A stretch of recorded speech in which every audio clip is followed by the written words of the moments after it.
condições de psicopatogenia na infância é uma coisa um pouco complexa, né? Porque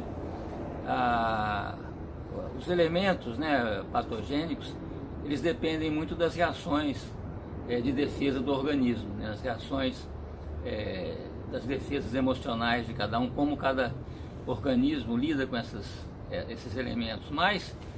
a gente tem situações potencialmente perigosas, né, potencialmente tóxicas, e a infância ela é sempre um ambiente muito perigoso. Quer dizer, as crianças na Idade Média, até a Idade Média, só se dava um nome próprio para uma criança depois dos 12, 13 anos, se ela sobrevivesse. Então,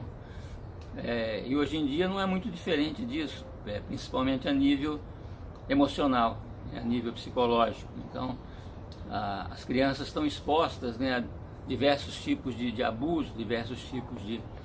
falhas, vamos dizer, ali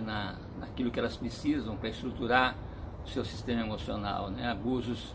físicos, abusos sexuais, abusos morais, abusos emocionais, psicológicos. Então a gente tem diversos tipos, vamos dizer, de possibilidades de uma criança vir a ser afetada, né? E eventualmente esses sinais eles não se manifestam diretamente na infância, mas vêm, né, a se expressar posteriormente. Da indústria farmacêutica, né, a gente tem uma proliferação de sintomas, vamos dizer, na infância cada vez maior, mas, né, essa proliferação de sintomas ligados à agitação, à desatenção, né, à agressividade, né, compulsões, situações psicossomáticas, né, na maior parte das vezes esses quadros eles têm uma base depressiva, né? A criança ela passa por situações depressivas importantes, tanto por questões, né, do seu próprio desenvolvimento, quanto por questões do seu ambiente. Então, estatisticamente a gente tem 3%, né, das crianças que sofrem de depressão entre 0 e 15 anos, mas são situações pouco mal diagnosticadas, né? E na idade entre 5 e 15 anos, o suicídio, né, infantil é em torno da segunda causa mortes, né, das crianças nesse período. Portanto, é um evento, vamos dizer, clinicamente bastante importante e pouco, vamos dizer, notificado, né? Essas situações que a gente acha que as crianças elas não sentem, ou elas lidam bem com qualquer situação, mas, né, a gente tem reações clínicas importantes e graves, vamos dizer, durante esse período, e que são geralmente subnotificadas ou diagnosticadas como sendo alguma outra coisa. Os elementos patogênicos importantes para a criança são processos depressivos em torno dela, principalmente da mãe, situações conflituosas, conflitivas, perdas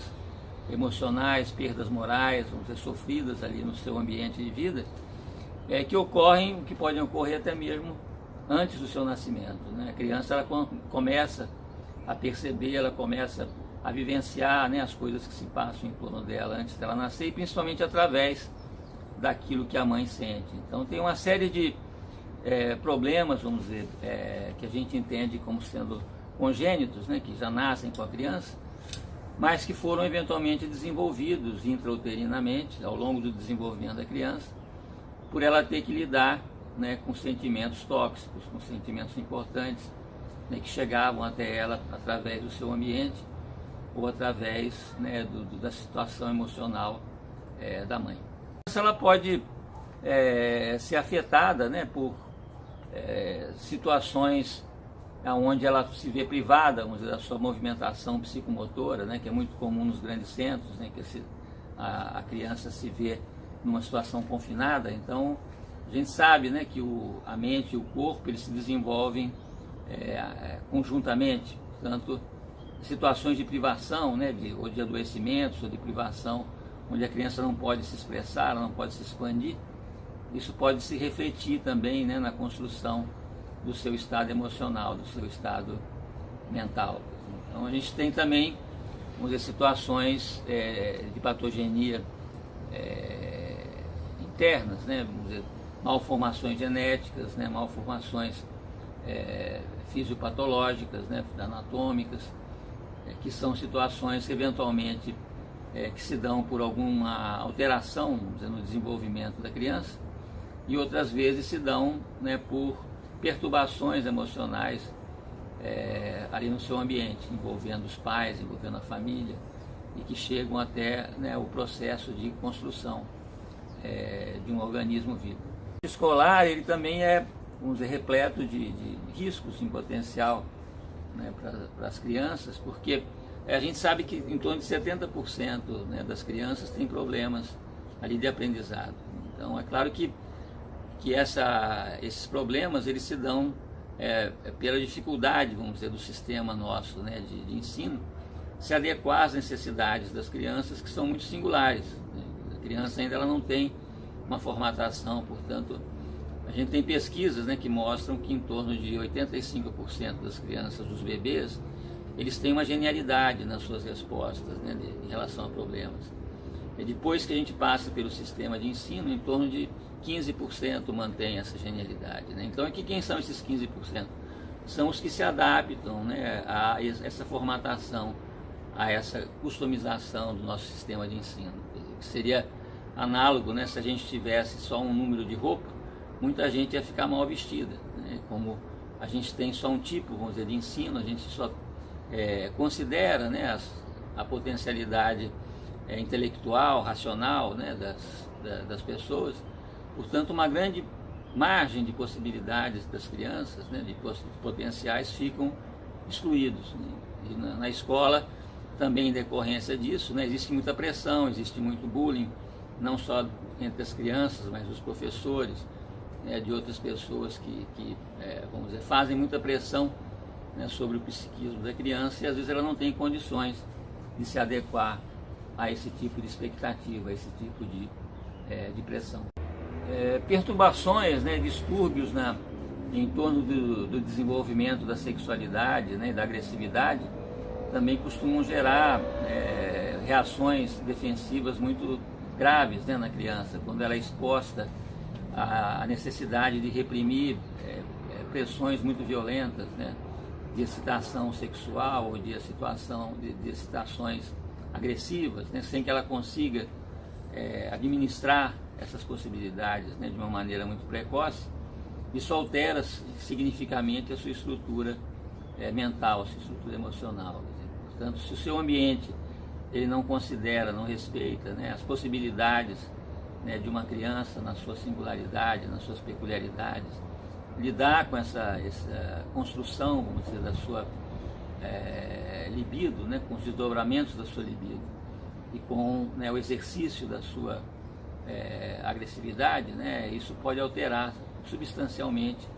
a sua estrutura emocional. Existem condições, né, que acontecem muito antes da criança nascer, na sua linhagem, né, tanto materna quanto paterna, situações traumáticas, situações que ficaram mal resolvidas, né, que podem permanecer afetando as pessoas ao longo do tempo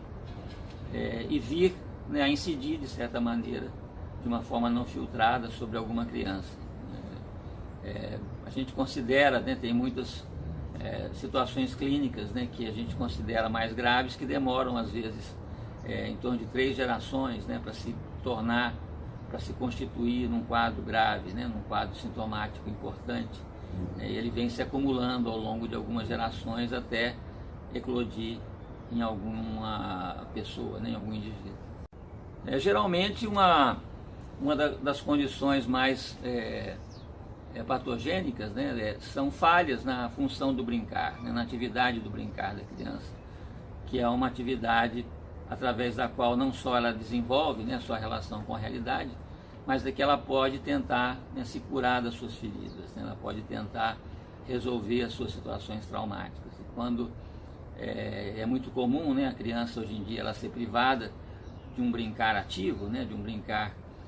realmente ali que é importante para a criança,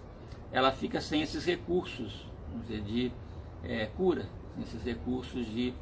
cicatrização, de elaboração das suas feridas. O emocional bastante complexo, bastante importante, é o que se chama o complexo fraterno. Quer dizer, o complexo fraterno ele se baseia, né, num mito que o Freud desenvolve sobre o parricídio, né, que é um um ritual simbólico, né, imaginário, através do qual, né, os irmãos eles se unem no sentido de destituir o pai originário, né, de destituir simbolicamente os ideais e torná-los passíveis, vamos dizer, de uma identificação, principalmente através, né, da construção de uma lei, de um pacto social. Então, esse complexo fraterno depende ali das relações intrafamiliares, né? E hoje em dia, como existem poucos irmãos, né, geralmente isso pode se dar simbolicamente com a turma, né, com os colegas, com outras figuras de autoridade, mas de uma maneira menos efetiva de quando eles acontecem dentro da família. Mas como ele é uma situação imaginária, né, cujo desdobramento depende da maneira como ela é vivida, nem sempre ela é vivida adequadamente, ou nem sempre ela é vivida de uma forma que se chega, né, a esse tipo de solução, onde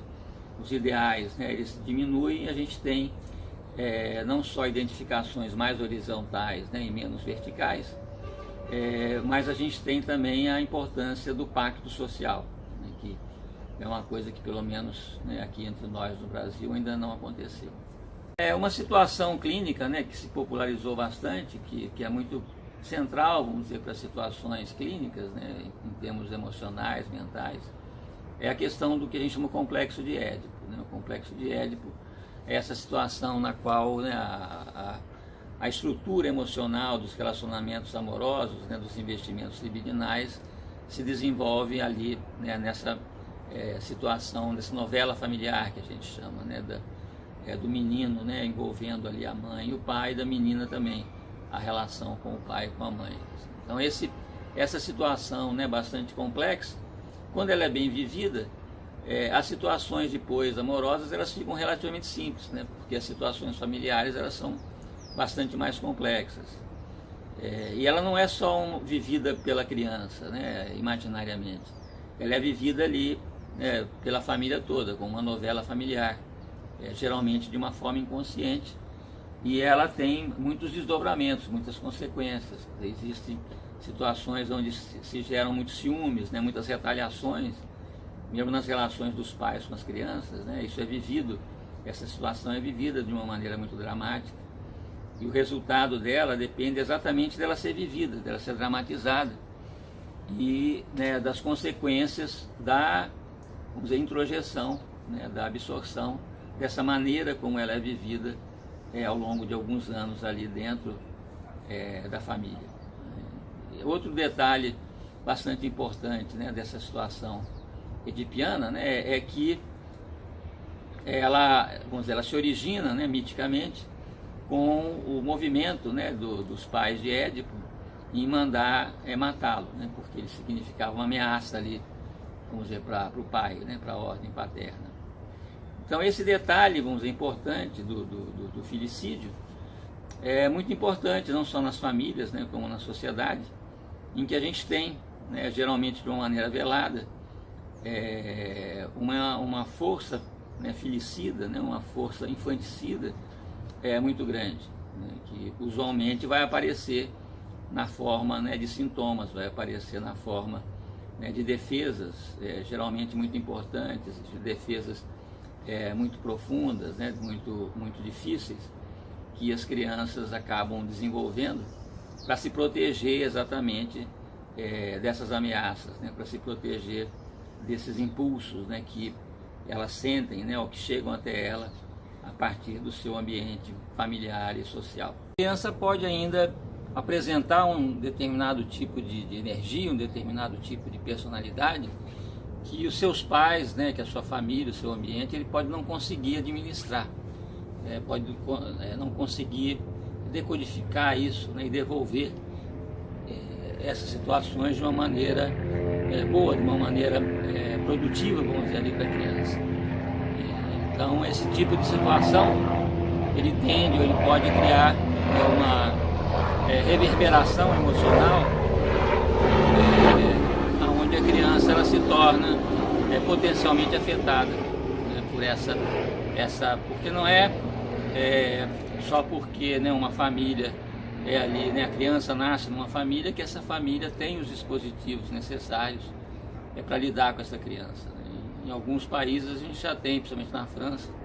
iniciativas, né, no sentido de, às vezes, alguns tipos de criança, alguns tipos de quadros clínicos, né, essas crianças serem tratadas por outras famílias, em outro ambiente cultural, em outro ambiente social, né, onde elas se tornam, vamos dizer, mais aptas, elas se tornam um ambiente mais propício para elas do que, eventualmente, dentro das suas próprias famílias, né, porque não é sempre que uma família, que um pai ou que uma mãe tem condição, de lidar adequadamente com qualquer um dos seus filhos.